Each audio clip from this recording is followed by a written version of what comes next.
திருப்பாவை பாசுரம் 19. இந்த பாசுரத்தில் ஆண்டாள் நப்பிண்ணையை அழைத்து வருகிறார். அவள் மலர் மார்போல் அழகான தோற்றத்துடன் பஞ்ச சயனத்தின் மேல் மேதையாக அமர்ந்திருப்பதை வீடியோவில் காட்சி போல் காட்டுகிறார். அவளது கண்கள், முகம் அனைத்தும் கருணை மற்றும் அன்பால் ஒளிர்கின்றன. நம்முடைய மனசோடும் பக்தியோடும் அவளை பார்ப்பதும் அவளுடைய அருளை பெறுவதற்கும் இந்த பாசுரம் வழிகாட்டுகிறது. நப்பிண்ணையை வணங்கி புனிதமான மனதோடு சேவை செய்தால் அவரது அருள் நமக்கு கிடைக்கும். எம்பாவாய். நன்றி.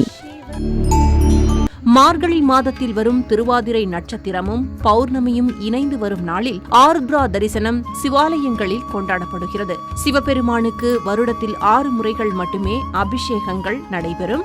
3 முறைகள் திதியன்றும் 3 முறைகள் நட்சத்திரம் அன்றும் நடைபெறும். அந்த வகையில் மார்கழி திருவாதிரை அன்று அதிகாலை முதலே நடராஜருக்கு மகா அபிஷேகம் நடைபெறும்.